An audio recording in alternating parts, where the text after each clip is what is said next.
खुदा इसे आशीष दे। हालेलुया। प्रभु की वाणी जो भी है हमारे बीच में बोलने के लिए पूरी समय आगे 45-50 मिनट पूर्ण रूप से हमारे बीच में वचन बोलने के लिए हम समय देते प्रभु का दास। आमीन। परमेश्वर की स्तुति हो। मैं परमेश्वर को धन्यवाद करता हूँ ये सुंदर समय जो प्रभु ने दिया कि हम उसकी उपस्थिति में आए। उसके उपस्थिति में रहना हमारी ज़िंदगी के लिए बड़ी बरकत आशीष का कारण है। मैं पिछले दिन परमेश्वर के दास ने जब आने वाले हफ्तों के लिए डेट मुझे दिया तो मैं सच में मुस्कुरा पड़ा कि मैंने सोचा कि मैंने 2-3 डेट दिया था और उसके साथ मेरी आपके साथ जो करार है वो समाप्त हो गया। परमेश्वर के दास ने आगे के 3-4 डेट मुझे एक साथ जब भेजे तो मैं सच कहूँ परमेश्वर के दास मैं इस प्रकार सीरीज़ को इतने लंबे समय मैं नहीं करता हूँ। सच कहूँ उसका कारण और कुछ नहीं है, मैं वक्त निकालना मुश्किल होता है, लेकिन मैंने इसीलिए माना क्योंकि हमारे देश में अभी समय 1 घंटा पीछे कर देते हैं जो भारत में नहीं होता है। पहले इस समय अगर मैं आप लोगों से परमेश्वर के वचन से बोलता होता तो 10:15 बजा होता, लेकिन आज ये सवेरे के 9:15 बजे है।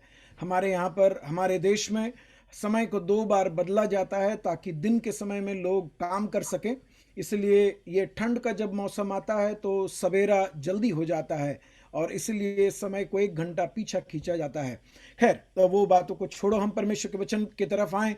पास्टर शिबू सैमुअल, उनकी कलीसिया और जूम लाइन में आए हुए समस्त परमेश्वर के दासों को मसीह यीशु के नाम से मैं अपना सलाम करता हूँ। आप लोगों के साथ की संगति मेरे लिए बड़ी आशीष का कारण है। अब आप पूछेंगे, आप तो परमेश्वर के वचन से बोल रहे हैं, आपको क्या आशीष मिलती है? मैं आपको एक बात बताऊं, जब परमेश्वर के वचन कहीं पर भी बोलने के लिए तैयार होते हैं उस समय जो भाग से बोला जाता है वही वचन नहीं, बहुत सारी बातों को परमेश्वर के वचन से सीखने को समझने के लिए तैयारी करते हैं और वो तैयारी में से जो परमेश्वर अगुवाई देता है वो वचन को लोगों के सामने रखते हैं और वो वचन आप लोगों से मेरे बोलने के पहले ये वचन मुझसे, मेरी ज़िंदगी से, मेरी हकीकतों से बात करता है और वही मेरे ज़िंदगी का बड़ा आशीष है। और इसीलिए जब भी मुझे परमेश्वर के वचन से सेवा करने का मौका मिलता है तो वो मैं अपने ज़िंदगी का सौभाग्य और आशीष को समझता हूँ। आज मैं आपके समक्ष मरकुस की सुसमाचार उसका 10वें अध्याय की ओर मैं आपके ध्यान को ले जाऊँ और अगर आप लोग अपने बाइबलों को खोलें तो बड़ा आशीषदायक होगा, क्योंकि आज मैं हर सप्ताह जैसा 3 पॉइंट या इस प्रकार का संदेश देता हूं, ऐसे आज नहीं करूंगा। ये वचन को मैं आपके वचन आप मेरे साथ चलेंगे और मैं कुछ सच्चाइयों को आपके सामने रखूंगा। मरकुस की सुसमाचार उसका 10वां अध्याय उसका 46 से 52 तक के वचन है और समय के अंदर रहकर मैं उन वचनों से होकर मैं जल्दी से गुजरूंगा। यहाँ पर ये भाग मेरे ध्यान में आने का एक कारण मैं आपको बताऊं। हम विशेषकर भारत में कहीं पर भी जाओ, बस स्टैंड में जाओ, रेलवे स्टेशन में जाओ, हमारे घर के आंगन में बाहर निकलो, कहीं पर भी भिखारी दिखते हैं और अगर वो हमें प्रभावित कर पाए या हमें उनको कुछ देने का दिल किया तो हम उनके तरफ कुछ सिक्के उछाल दिए या फिर खाने के कुछ सामान दे दिए और उससे सब कुछ समाप्त हो गया। हम कभी भी उसके साथ किसी भी प्रकार का संपर्क नहीं करते हैं संपर्क करने की कोशिश नहीं करते हैं। लेकिन इस भाग में आप देखोगे कि वो भिखारी का नाम और उसके पिताजी का नाम भी यहाँ पर उल्लेख किया गया है। उसका नाम बर्थिमियस है और उसके पिताजी का नाम थिमाई है। तो थिमाई का बेटा बर्थिमाई की किस्सा यहाँ पर लिखा हुआ है और उसके बारे में वो एक नगण्य घटक इसीलिए था क्योंकि वो एक भिखारी था, उसके ऊपर से वो अंधा था, यानी कि उसका उस समाज के अंदर कोई भी वर्चस्व नहीं होता है। आज भी आप देखें भारत में या कोई भी जगह पर जो लोग भीख मांगकर दूसरे पर निर्भर होकर अपनी जिंदगी चलाते हैं उनके लिए उनका कोई भी परवाह नहीं करता है, उनकी गिनती नहीं होती है। लेकिन यहाँ पर ये जो घटना था वो सुसमाचार के लेखकों के दिल में ऐसा छाप छोड़ गया कि वो लोग उसका नाम, उसके पिता का नाम यहाँ उल्लेख करके उसके बारे में लिखते हैं। हम यहाँ पर उसके 46वें वचन में देखते हैं कि वे यरीहो में आए, यीशु मसीह और उसके पीछे एक बड़ी भीड़। और ये भीड़ में समझ लेना कि जो यीशु मसीह के पीछे इस वक्त चल रहे हैं सब यीशु मसीह के अनुयायी नहीं है। कुछ लोग चाहते हैं कि यीशु मसीह के पीछे चलें तो कुछ खाने पीने के लिए मिल जाएगा। कुछ लोगों की जिज्ञासा है कि यीशु मसीह जब चमत्कार करें तो वो चमत्कार को देखें। और कुछ लोग इसीलिए चल रहे हैं कि यीशु मसीह की गलती को ढूंढ निकालें। जो हमारे समाज में नई शिक्षा को लेकर आया है उसकी गलतियों को ढूंढ निकाले और उससे वाद विवाद करें। और कुछ लोग प्रभु यीशु मसीह के वचन को सुनने के लिए आए हैं। मैं आज आपको बताऊं, क्योंकि हम मसीही कलीसिया में जाते हैं, मसीही समाज में जाते हैं, मसीही कहलाते हैं, इसका मतलब नहीं कि हम सच में मसीही हैं। हमारे मकसद, हमारे इरादे अलग अलग हो सकते हैं। पतरस भी यीशु मसीह के साथ कई साल चलने के बाद भी वो यीशु मसीह से एक वक्त में पूछता है, प्रभु हमने जाल छोड़ा, हमने नाव छोड़ा, तेरे पीछे हो लिए, हमें क्या मिलेगा। हम हर वक्त में हमारी सोच ये होती है कि हमको मिलेगा क्या। लेकिन यहाँ पर एक बड़ी भीड़, और यहाँ ऐसा लिखा है वे यरीहो में आए, और जब वह और उसके चेले और एक बड़ी भीड़ यरीहो से निकलती थी तो थिमाई का पुत्र बरथिमाई एक अंधा भिखारी सड़क के किनारे बैठा था। अब मैं उसके संदर्भ को आपके सामने रखूं। यरीहो एक बहुत बड़ी शहर, और इस शहर से लोग आना जाना करते हैं। यानी कि ऐसा समझो कि कोई हाईवे है, नहीं, हाईवे नहीं है, वो एक मुख्य रास्ता है। लेकिन ये पहाड़ी इलाका है। पहाड़ी इलाके में पगडंडियां होती हैं, पतली गलियां होती हैं जहां से लोग चल कर जाते हैं। और उस समय में गाड़ी घोड़ा तो था नहीं।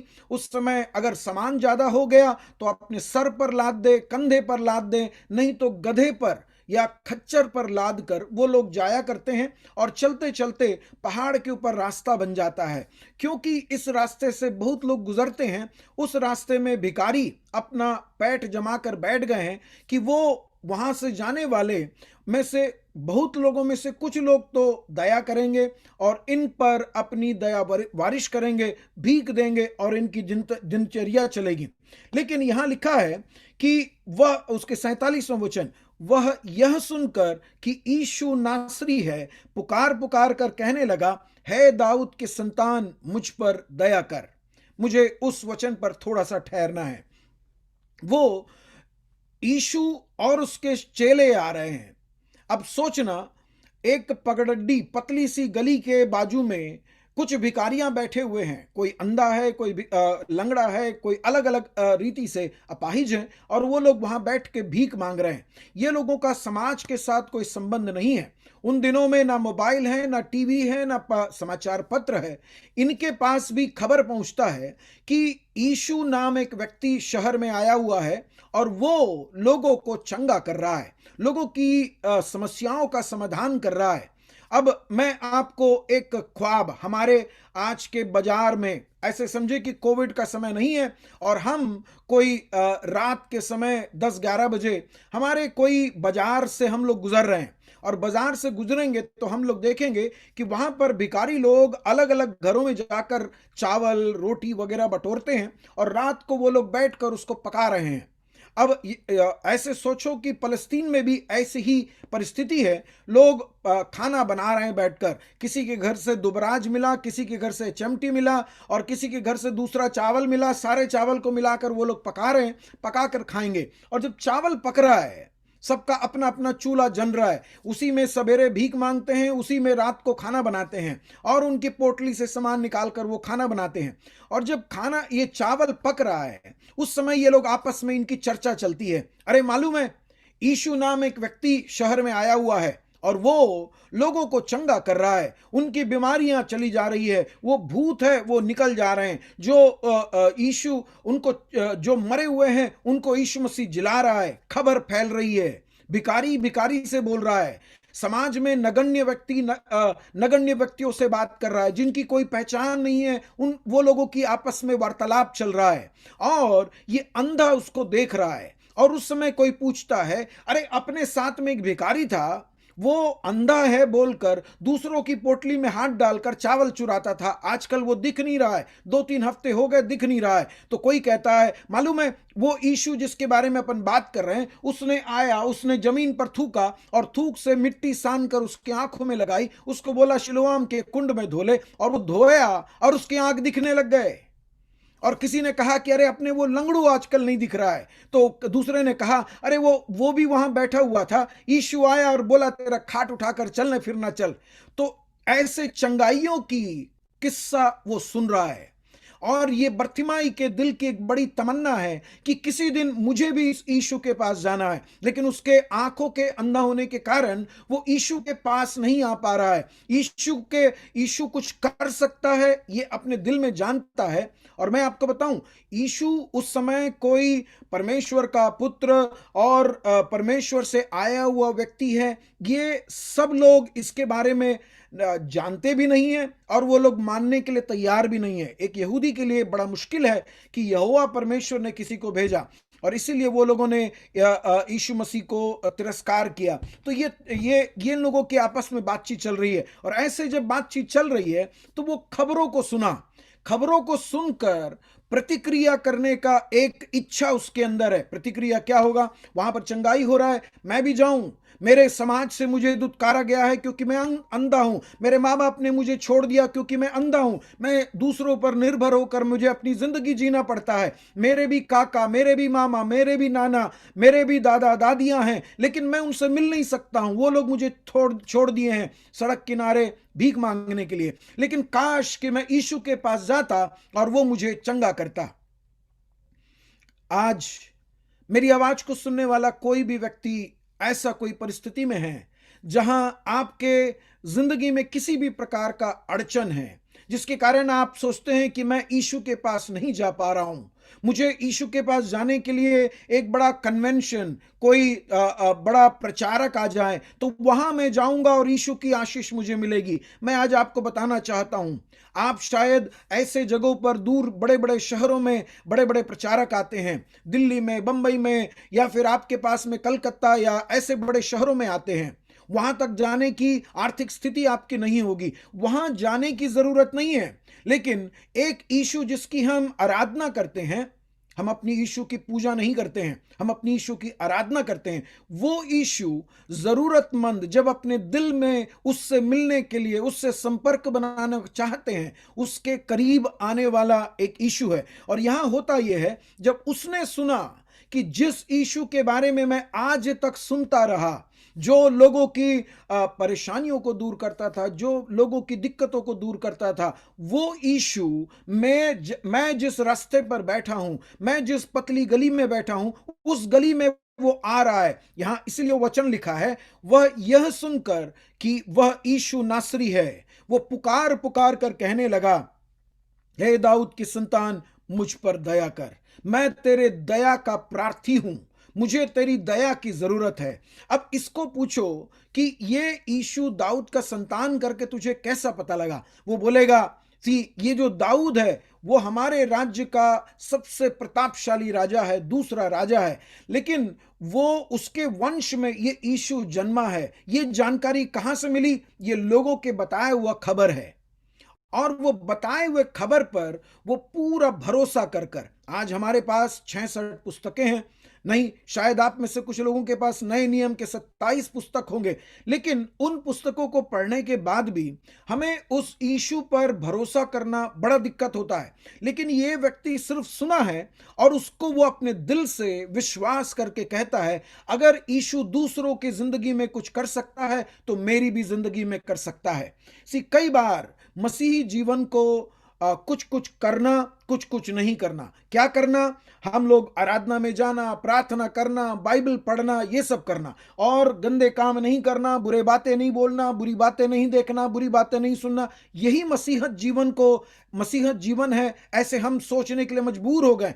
मसीही जीवन ये है जरूर, लेकिन इससे कहीं बड़ा है। उसकी जो व्याप्ति है, उसकी जो बड़ापन है, वो इसके अंदर सीमित नहीं होती है। मसीही जीवन यीशु मसीह के साथ संबंध का एक जीवन है, यीशु मसीह के साथ के रिश्ते का जीवन है। यहां पर मजबूरी नहीं, यहां पर प्रेम से हमें ले चलते हैं। कल शाम हमारे कलीसिया की बाइबल स्टडी में मैं कह रहा था कि यीशु मसीह ही एक व्यक्ति है जो हमें पीछे से हाँकता नहीं है।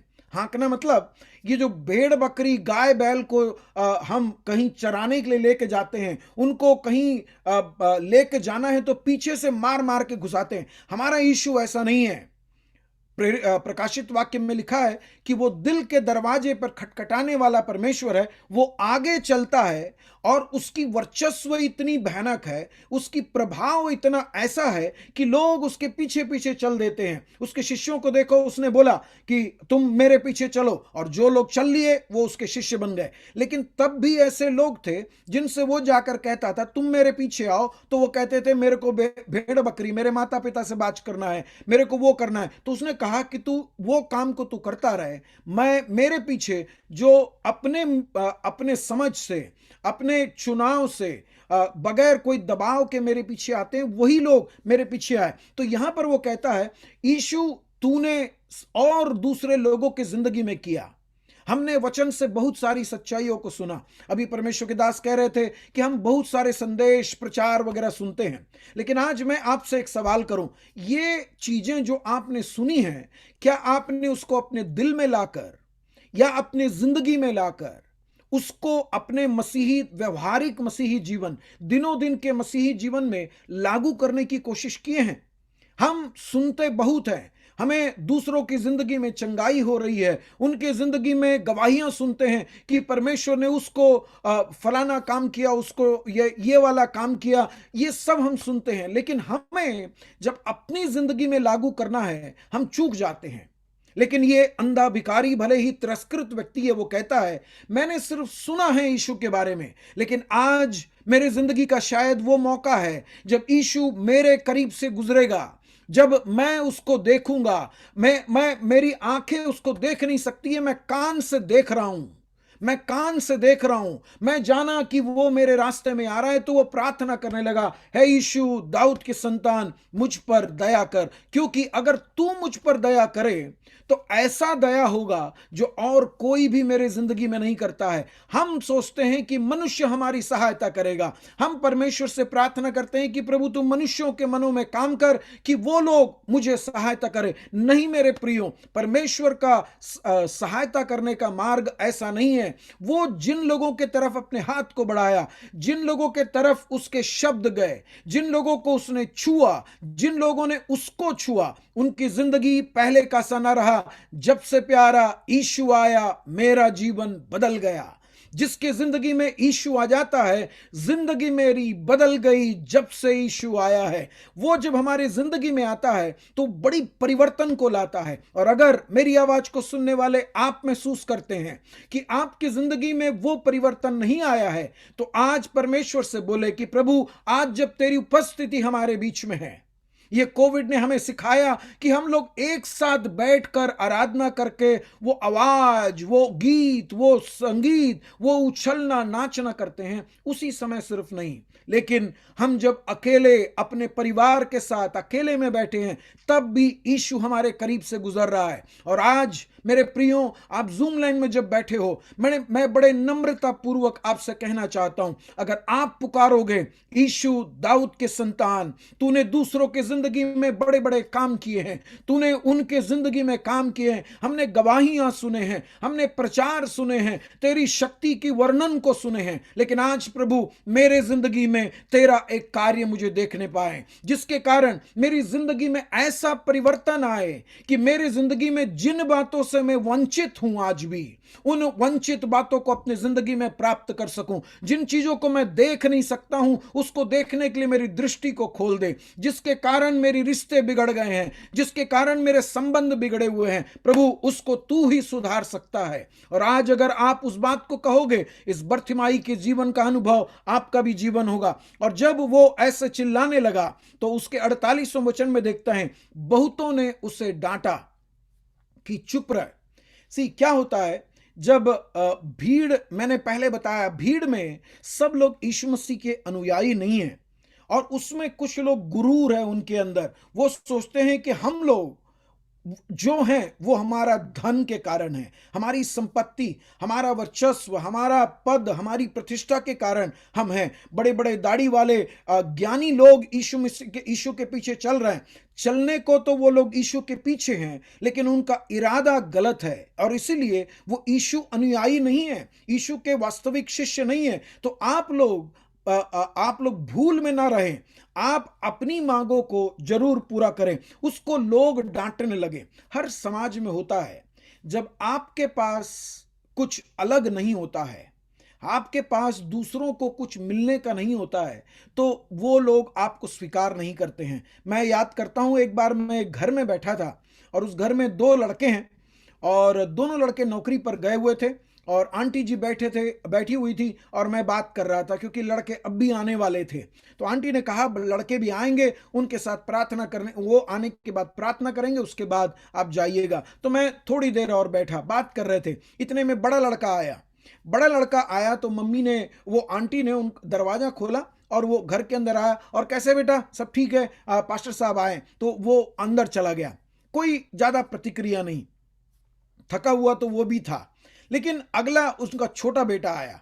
जब छोटा बेटा आया, मम्मी ने वो उसको दरवाजा खोली, उसको ऐसा हाथ से छूती है, बोले बेटा आज तू बड़ा कमजोर दिख रहा है, थका हुआ दिख रहा है, क्या बात है। बहुत सारे पूछना पाछना करने लगी। उसके बाद तुरंत मुझसे बोली कि मैं थोड़ा सा इसके लिए चाय बनाऊं, इनके लिए चाय बनाऊं नहीं, इसके लिए चाय बनाऊं। मम्मी अंदर गई। इतने में बड़ा लड़का फ्रेश होके मेरे पास आया, बात कर रहा था। और जब छोटा बेटा आया तो उसकी मम्मी ने उसके लिए नाश्ता ले आई, चाय ले आई, क्योंकि मैं तो पहले ही पी रखा था। उसके बाद वो अपने बड़े लड़के को दी।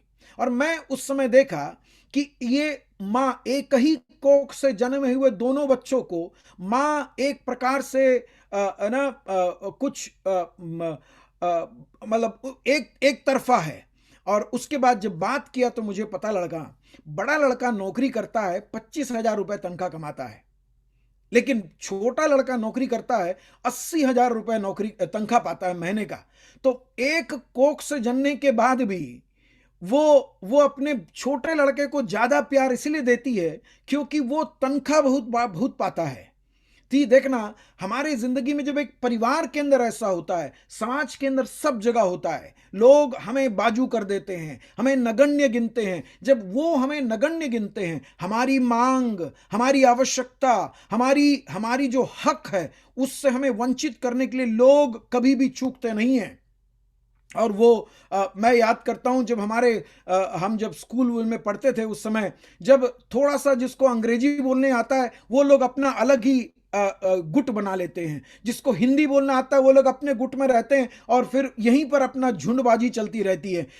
हर समाज, हर जगह ये बात होती है, लेकिन वो दूसरों को चुप कराने की कोशिश करते हैं, क्योंकि वो कहते हैं, ये झुंड कह रही है, अरे यीशु बहुत जरूरी काम से यरीहो से निकलकर यरूशलेम जा रहा है, उसके बीच में तेरी औकात क्या है कि तेरी आवाज को वो सुने? तुझ में है क्या कि यीशु तेरी ओर देखें? ये भीड़ कह रही है और वो उससे कह रही है कि तू चुप रहे। हमारे महाराष्ट्र के भाषा में एक अच्छा शब्द है, मुझे हमेशा अच्छा लगता है इसके लिए, और वो कहते हैं गप रे, गप बैठ। वो चुप बैठने के लिए बोल रहे, तेरी आवाज का यहां कोई पूछ नहीं है, तेरी आवाज यहां पर कोई सुनेगा नहीं, तो तू बाजू हो जा वहां से। यीशु और उसके सारे लोग आ रहे हैं, उसके रास्ते में तेरे बैठने का तेरा औकात नहीं है। तो लेकिन वो क्या किया मालूम है? वो और भी पुकारने लगा। एक और अनुवाद में कहता है, वो और जोर जोर से पुकारने लगा, क्योंकि उसको मालूम है उसकी जरूरत क्या है। प्रियो, आज हमारे समाज में, आज भौतिकी जो समाज है, इसके अंदर का सबसे बड़ा प्रॉब्लम यह है कि हमारी जरूरत, एडवर्टाइजमेंट हमको बताती है कि हमारी जरूरत क्या है। अगर आपको सुंदर बनना है तो लक्स के साबुन में नहाओ करके ऐश्वर्या राय आकर बोलती है कि हम इस बहकावे में आ जाते हैं कि ऐश्वर्या राय सुंदर इसीलिए है क्योंकि वो लक्स के साबुन में नहाती है, और हम चले जाते हैं चौधरी जी की दुकान में कि हमको वही वाला लक्स चाहिए जिससे वो नहाती है, लेकिन वो उसका कवर को कंपनी बार बार बदलती रहती है। अभी ऐश्वर्या राय आएगी, उसके बाद सुष्मिता सेन को खड़ा कर देंगे, उसके बाद प्रियंका चोपड़ा को खड़ा कर देंगे लक्स के साबुन में। अब मैं हकीकत बताऊं, ये लोग कभी इस लक्स के साबुन से हाथ भी नहीं धोते हैं, लेकिन हम लोग मूर्ख बन जाते हैं कि उससे नहाओगे तो हम लोग सुंदर बन जाएंगे। अरे तुम सुंदर उसी से हो जैसे ईश्वर ने बनाया है। उसने हमें छोटा बनाया, काला बनाया, गोरा बनाया, लेकिन बनाने वाला वही है। उसने छोटा बनाया, मोटा बनाया, पतला बनाया, उसी ने बनाया है। और हम जैसे हैं वैसे ही वो हमसे प्यार करता है। वो हमें रंग बदलकर हमें प्यार नहीं करता है। मनुष्य हमारी रंग बदलकर, अच्छे कपड़ों के कारण, बड़ी मोबाइल पकड़ने के कारण लोग हमें मांगेंगे, लेकिन वो उसके कारण नहीं। तू अंधा भिखारी हो, संसार कहती है बर्थिमाई, तू समाज में पलने वाला, वो रस चूसने वाला, तू वो जोक है, तू हमारे झूठों पर पलने वाला व्यक्ति है, तेरी क्या औकात है। वो पूछते हैं, वो समाज पूछती है, लेकिन उनको नहीं मालूम है कि ऐसों की ढूंढ में मेरा परमेश्वर स्वर्ग से उतर आया है। मेरे लिए, हमारे जैसे नगण्य लोगों के लिए, समाज में जिसका वर्चस्व नहीं है, जिसकी कोई पूछ नहीं है, उन लोगों के लिए वो आया है। लेकिन हम अपनी आवश्यकता को खुद समझें। मैं आपको एक उदाहरण बताऊं। हम लोग जब कुछ समय हम लोग नासिक में रहते थे, महाराष्ट्र के नासिक में। उस समय हम लोग तीसरे माले के घर पे रहते थे, और हमारे निचले माले में एक आंटी थी, बड़ी शलीन, बड़ी सुंदर आंटी थी। उस समय उनकी उम्र तकरीबन 60 के आसपास का था, और ये आंटी बड़ा धीमा बोलती थी। अगर आप आंटी के चेहरे पर देखकर उनकी होंठ पर ध्यान न दें तो आपको समझ में नहीं आएगा कि आंटी क्या बोल रही है। बहुत मीठा बोलने वाली थी, और उनकी भाषा बड़ी शुद्ध, अच्छा था, और वो उसके कारण हमारे बिल्डिंग के सब लोग उसको बहुत पसंद करते थे। और एक दिन मैं घर में बैठा था, शाम का वक्त था, शायद 9, साढ़े 9 बज रहा था। इतने में आवाज आया नीचे से कि बचाओ बचाओ, सांप आया है करके। तो हम लोग सब दौड़े नीचे, मैं भी नीचे दौड़ा। मेरी पत्नी बोली कि नीचे सांप आया है, आप भी जाकर देखो। वहाँ शायद आवाज से ऐसा लग रहा है अपनी वो अच्छी वाली आंटी है, मोनिका आंटी के यहाँ से आवाज आ रहा है। तो हम लोग नीचे गए, मैं नीचे गया, तो वहां पर डंडा ढूंढने की कोशिश किए, तो पता लगा वहां डंडा मिलना मुश्किल होता है। आजकल मालूम है सोसाइटी के अंदर पूरा टाइल वेल लग जाता है, तो डंडा, लकड़ी, पत्थर मिलना मुश्किल हो जाता है। और जब लोगों को पता लगा कि ये नाग सांप है, तो सबने कहा कि इसको मारेंगे नहीं, इसको भगा देंगे। तो सब लोगों ने उसको भगा दिया। लोगों की बस चलती तो उसको वहीं का वहीं वो लोग दूध पिलाना भी शुरू कर देते। अब सारा भीड़ भड़क्का धीरे धीरे चले गए वहां से, सांप भी चला गया, लोग एक एक करके चले गए। उसके बाद मैं वहां खड़ा था, और मैं ये मोनिका आंटी से पूछा, आंटी आप इतने जोर से चिल्ला सकते हो, मैंने कभी नहीं सोचा। तो आंटी जवाब देती है, अरे सांप आया और मैं धीरे बोलूं। हमारे जिंदगी में जब समस्या आ जाती है तो हम चारों तरफ को नहीं देखते हैं, चीख कर चिल्लाते हैं, हे यीशु दाऊद के संतान मुझ पर दया कर। मैं कितने दिनों से सोच रहा था कि कभी इस यीशु की आवाज मुझे सुनने को मिले, इस यीशु की शब्द मुझ पर पड़े, इस यीशु का स्पर्श मुझे मिले, इस यीशु की उपस्थिति मुझे मिले, मेरी जिंदगी बदल जाएगी। लेकिन उस दिन, आज का दिन है जब यीशु मेरे मार्ग में आ रहा है, तब मुझे कोई भी चुप करे, मैं चुप नहीं रह सकता हूं, क्योंकि मेरी आवाज अगर उसने सुन लिया जिसके कानों में यह पड़ना है। तुम भीड़ के लोग, तुम ज्ञानी लोग हो, समाज के प्रभावशाली लोग हो, पद प्रतिष्ठा में रहने वाले लोग हो, तुम्हारे लिए नहीं है मेरी आवाज। मेरी आवाज को सुनकर जवाब देने वाला उस यीशु नासरी दाऊद के संतान के लिए है। प्रियो, अगर आज आपकी आवाज आपके बाजू में बैठा आपके परिवार का व्यक्ति भी ना सुने, लेकिन अगर आपके दिल से छलकता हुआ एक आवाज आए तो यीशु सुनेगा, जो यीशु नासरी आप ही के लिए यरीहो से यरूशलेम को होते हुए इस आपके रास्ते से आ रहा है। और आज मैं आपको बताऊं, आज ये शब्द आपके कानों में इसीलिए इस जूम लाइन के द्वारा परमेश्वर सुनवाना चाहता है कि आपको चिताएं, कि जो बातों को आपने सुना है उसको अमल करने का एक अच्छा मौका है। अगर आपकी जिंदगी में सुधार के वचन आए हैं, आपकी जिंदगी में नयापन का एक वचन आपने सुना है, अगर आपके जीवन में चंगाई और आपके जीवन में बदलाहट का एक संदेश आपने सुना है, तो मैं आज आपको बताऊं, आज वो दिन है जब आप प्रभु यीशु मसीह को पुकारें कि हे दाऊद के संतान, मुझ पर दया कर। वो पाप जो मुझे हराती है, वो परिस्थिति जो मुझे दबाती है, वो जिंदगियां जो मुझ पर आक्रमण करते हैं, उनके बीच में प्रभु एक कबूतर के नाई तेरी ओर देखकर मैं चिल्लाता हूं, हे दाऊद के संतान, मुझ पर दया कर। और होता यह है, देखना वहां पर जब वो आवाज सच्चे दिल से निकलता है। मैं अभी नहीं, शायद पास्टर साहब वगैरह जानते होंगे, पहले ओनिडा टीवी का एक एडवर्टाइजमेंट मैं देख रहा हूं कि कुछ उम्र में मेरे से बड़े लोग इस लाइन पे दिख रहे हैं, वो भी याद करते होंगे। ओनिडा टीवी का एक एडवर्टाइजमेंट था, मालिक का घमंड, पड़ोसी का जलन। यानी कि खरीदने वाला मालिक घमंड करेगा कि मेरे घर में टीवी, आज तो एक एक घर में 3-3 4-4 टीवी हो गई, लेकिन उन दिनों में जब टीवी नहीं थी तो ओनिडा टीवी कहता था, पीछे से एक सांप, ऐसे सींग वाला सांप निकल कर आता था और बोलता था, मालिक का घमंड, पड़ोसी का जलन। मतलब जब मेरे घर में टीवी लाता हूं तो मेरे को बड़ा घमंड होता है, पड़ोसी को जलन होता है। हमारे जिंदगी में अगर इस रीति से आप सामान खरीदते हैं, मेरे प्रियो, मैं अपने विषय से थोड़ा सा हट के मैं बोल रहा हूं, अपने जीवन में जरूरत के सामान को लाया करो। अपने लिए घमंड करने के लिए, मुझे याद है हम लोग कंपनी क्वार्टर्स में रहते थे, तो किसी के घर में टीवी आता था तो उसका ऑटो रिक्शा, वो खराब वाली ऑटो रिक्शा आता था, वो किसी के जिसके घर में टीवी लाता था बहुत आवाज करता था, और उसके बाद वो अपने छत में जाकर वो अंटीना लगाने के लिए जोर जोर से ठोकता था। सारे हमारे स्ट्रीट के लोगों को पता लग जाता था कि ये आदमी ने टीवी खरीद लिया। आज के तारीख में होगा ना तो मैं तो सोचूंगा मेरा पड़ोसी 10 टीवी खरीदे। क्यों? क्योंकि वो हफ्ता भर भर के उसका पूरा तनख्वाह खत्म हो जाएगा। क्योंकि आज कोई भी पूरा पैसा लेके लेता नहीं है, वो महीने हफ्ता देकर लेता है, तो महीने का हफ्ता उसका पूरा तनख्वाह उसी में निकल जाएगा। अपनी आवश्यकता को अगर आप जानते हैं, अगर दिल के गहराई में आवश्यकता है, वो छलकेगा।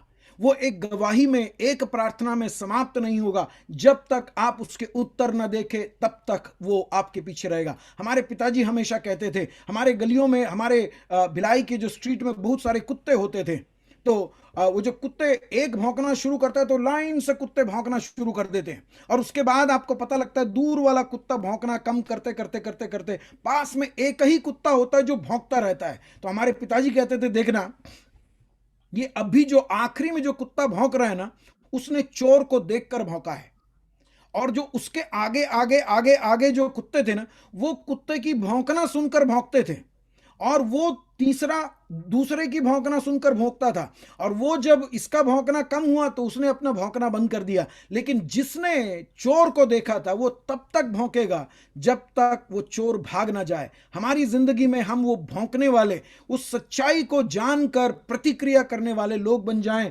हम किसी और के लिए नहीं। मैं जल्दी से आगे बढ़ रहा हूं। और तब क्या होता है, जब वो अपनी दिल की आवश्यकता को छलकता हुआ आवाज में यीशु को पुकारता है, दोबारा जब जोर से पुकारता है, भीड़ में शायद उसकी आवाज सुनाई ना दे, लोगों की उपस्थिति के अंदर उसकी आवाज की जो आवाज की जो गूंज है वो सुनाई ना दे, लेकिन जिसको सुनना है उसके कान में आपके फुसफुसाहट भी नहीं, आपके दिल की आह भी उसके उपस्थिति में पहुंच जाता है। वो जब आपकी आवाज को सुन लिया तो क्या होता है, उसका 49वां वचन कहता है, तब यीशु ने ठहर कर कहा। उस पगडंडी में चल रहा है, आप जरा सोच कर देखें, उस पहाड़ में जाने वाले उस रास्ते में बहुत चौड़ा नहीं है, लेकिन उसके किनारे में एक अंधा, एक नहीं कई सारे लोग बैठे हैं। बहुत लोग सुने हैं ये किस्सा, सब लोग आपस में बात किए हैं, कई लोगों को मालूम है कि यीशु आ रहा है, लेकिन बुलाने वाला एक ही व्यक्ति है जो दिल से विश्वास करता है।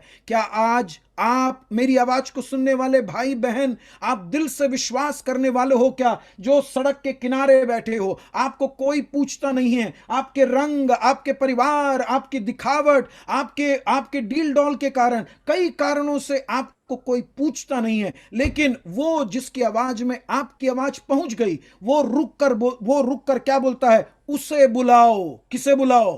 जिसको तुमने कहा कि वो नगण्य है, जिसको तुमने कहा कि वो तुच्छ है, जिसको तुमने तिरस्कार किया, उसको तुम बुलाओ, क्योंकि मैं उस परमेश्वर की आराधना करता हूं। प्रियो, हम उस परमेश्वर की आराधना करते हैं जो शत्रुओं के सामने हमारे लिए मेज बिछाने वाला परमेश्वर है। वो हमारे लिए रुकता है, वो हमारे लिए थम जाता है। कितने भी जरूरी काम से यरूशलेम जा रहा हो, लेकिन मुझे, मेरी आवाज को, मेरी प्रार्थना विनती को पार करके वो नहीं जाएगा, क्योंकि उसका आने का मकसद आप हैं।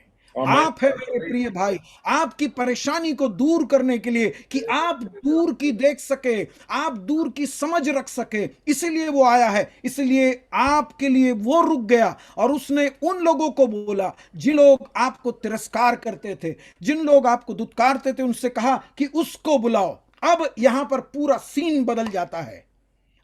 आप में से कई लोग शायद पिक्चर वगैरह देखते होंगे। अचानक उसमें सस्पेंस मूवी में पूरा पूरा भाव बदल जाता है। अब यहां भाव क्या बदलता है मालूम है? अभी तक बोल रहे थे, ए हट रे, दूर हट, यीशु जा रहा है, तू हट जा वहां से, तेरी आवाज को कौन सुनेगा। लेकिन अब क्या हुआ मालूम है? उसको 49वें वचन में देखना। और लोगों ने उस अंधे को बुलाया। जिन लोगों ने उसको दुत्कारा था, वही लोग बुलाए, बोले ढाढ़स बांध, हिम्मत धर, उठ, वह तुझे बुलाता है। अब क्या हो गया मालूम है? वो भिखारी अपने वही फटे कपड़े, वही बदबूदार बाल, कई दिनों से दांत साफ नहीं किया है, वो उसकी उसी स्थिति में, हमारी स्थिति बदल कर हमें नहीं देखता है यीशु।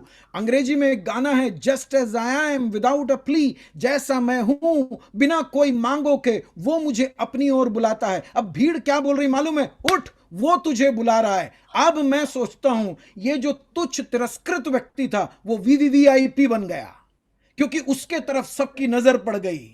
चमत्कार यहां पर होने वाला है। यीशु उससे व्यवहार करना शुरू किया है। प्रियो, अगर आज आपकी आवाज यीशु तक उठे और आप सब लोगों की केंद्र बिंदु बन जाएंगे, इसलिए नहीं कि आपका समाज में स्तर बदल गया, इसलिए नहीं कि आपके नौकरी बड़ी हो गई, इसलिए नहीं कि आपका रंग बदल गया, इसलिए नहीं कि आप प्रभावशाली हैं, नहीं, आप जैसे हैं वैसे ही, अंधे, भिखारी हो, तिरस्कृत हो, लेकिन यीशु आपसे जब व्यवहार करना शुरू किया, वही गधा जो वो खूंटी पर बंधा हुआ था, लेकिन जब यीशु उस पर चढ़ गया तो लोग अपने कपड़े उसके सामने बिछाने लगे, डालियां उसके सामने बिछाना शुरू कर दिए। जब यीशु हमारे जीवन में आएगा, इसीलिए मैंने कहा, जब से प्यारा यीशु आया, मेरा जीवन बदल गया, जिंदगी मेरी बदल गई। जब से यीशु आया है, वही मेरे जीवन का परिवर्तन है। मेरी आर्थिक स्थिति नहीं बदली, मेरे बटुए में सिक्के नहीं गिरे, मेरे बटुए में पैसे नहीं आए,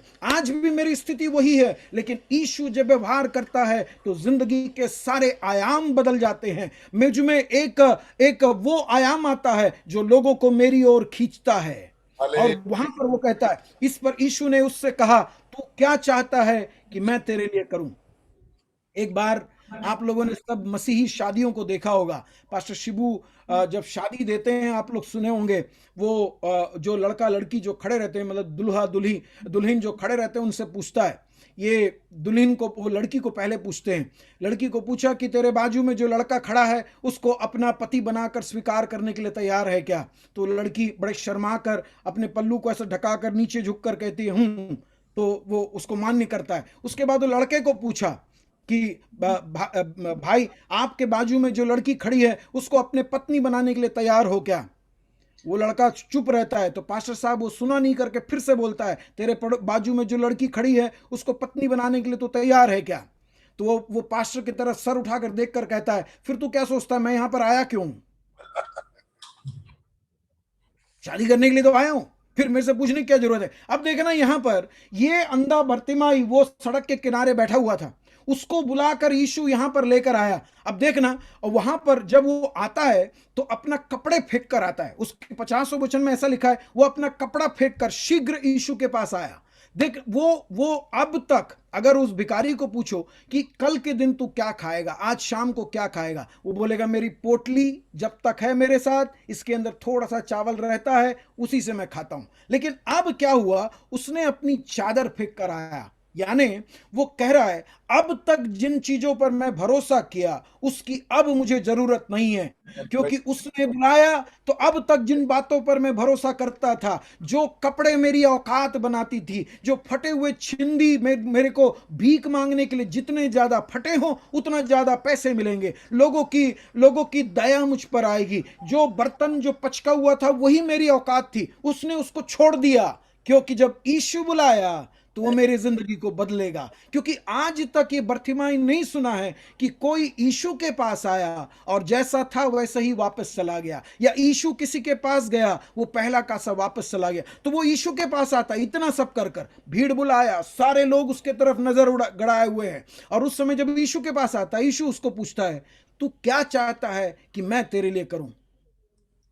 और बहुत अहम सवाल है, यीशु उसको ये पूछ रहा है कि ये जो भीड़ खड़ी है ना, ये तुझको दुत्कार रही थी, तिरस्कार कर रही थी, तुझे बाजू हटा रही थी, लेकिन मैं तेरे लिए रुका। ये भीड़ सोचती थी कि तू मुझसे बड़ा सिक्का चाह रहा है, बड़ा आदमी है तो सिक्का बड़ा मिलेगा। ये लोग सोचे कि तू मुझसे भीख ही मांग रहा था। ये लोगों को नहीं मालूम है कि तू क्यों मुझसे चिल्ला रहा था, तू क्यों मुझसे दया मांग रहा था। प्रियो, अगर आप अपनी जिंदगी में, आपके चारों तरफ के लोग आपसे कहते हैं इतने दिन प्रार्थना किया, क्या मिला तुझे? कई बार अयूब से जैसे उसकी पत्नी बोली, परमेश्वर को छोड़कर तू उसको श्राप दे दे और मर जा तू। तब इयोब कहता है तू पगली के समान, दिमाग फिरे हुए व्यक्ति के समान तू क्यों बात करती है? प्रियो, जब हम यीशु के पास आते हैं, यीशु हमसे एक बात पूछता है हमारे उद्धार के लिए। हम अपने दिल में सिर्फ कहने से काफी नहीं है।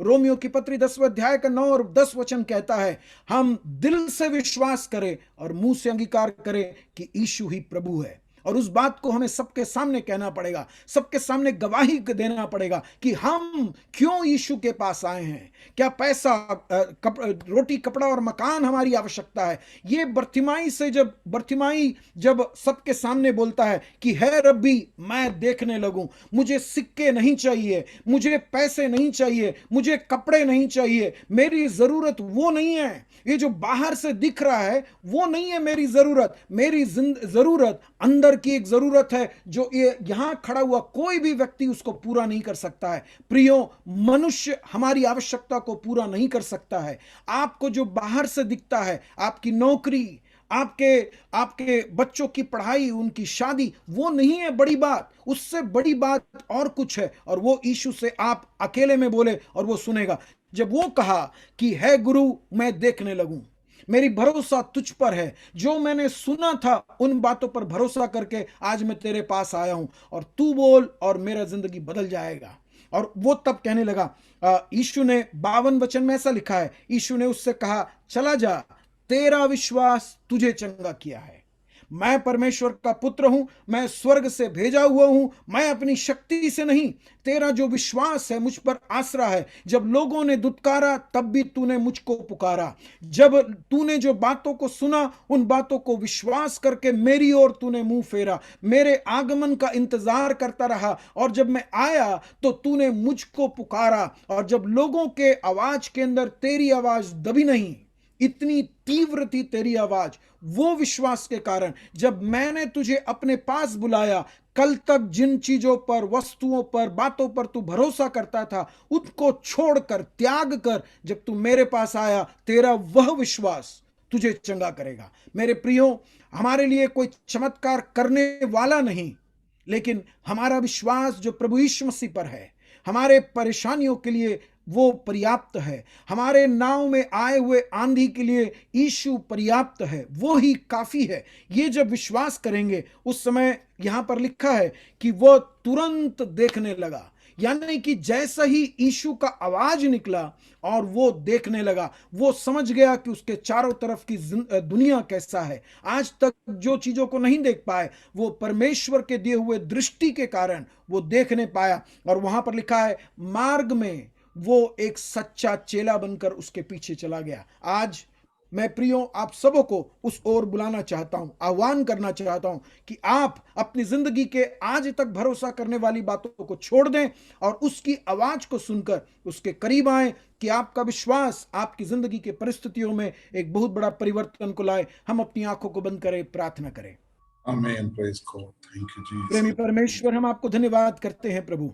इस जूम लाइन में आए हुए सभी भाई बहनों को तेरे हाथों में देते हैं प्रभु। उनकी आवश्यकताएं अलग अलग हैं प्रभु। कुछ लोग मानसिक परेशानियों से गुजर रहे हैं, उनके दिक्कतें अलग अलग हैं प्रभु। व्यक्तिगत है, पारिवारिक है, सामाजिक है प्रभु। सब बातों को हम आपके पास देते हैं और हम एक साथ एक आवाज में तेरे पास आकर कहना चाहते हैं, हे यीशु, दाऊद के संतान, मुझ पर दया कर प्रभु। समाज से हम बहिष्कृत हैं, हम बाहर निकाले गए हैं प्रभु। हमारे लिए समाज में कोई नहीं है प्रभु, लेकिन भरोसा के लिए एक तू ही है प्रभु। आज तक हम जिन बातों पर, जिन व्यक्तियों पर, जिन परिस्थितियों पर विश्वास करते थे, उनको छोड़कर हम आपके पास आते हैं और आप पर अपनी पूरी भरोसा रखकर कहना चाहते हैं, प्रभु तू ही महान है, तू ही सर्वशक्तिमान है, तू सर्वज्ञानी परमेश्वर है प्रभु। तेरे सामने हम नतमस्तक होते हैं प्रभु और तुझे धन्यवाद करते हैं ये समय के लिए। हमारी वचनों को, प्रार्थनाओं को सुनने के लिए धन्यवाद। यीशु के नाम से मांगते हैं। परमेश्वर के दास और कलीसिया और समस्त परमेश्वर के दासों को धन्यवाद देता हूं ये अच्छे मौके के लिए। परमेश्वर आपको आशीष दे। थैंक यू पास्टर जी, हमारे बीच में आके इतना श्रेष्ठ वचन बोला जो हमारी हर एक मसीह जीवन के लिए जरूरत है। हालेलुया। प्रभु आपको बहुत इतना स्पष्ट हिंदी में हालेलुया आपने हमको इस बातों को, वचन को समझा रहे कि हम आपसे बहुत आभारी है, आपसे दया मांगते कि आगे के दिनों में भी आप हमारे साथ इसी से समय दिखाइए दीजिए और प्रभु आपकी मिनिस्ट्री को, आपकी पारिवारिक जीवन को और आत्मिक जीवन बहुत ऐसे अभिषेक के साथ इस्तेमाल करने पाए।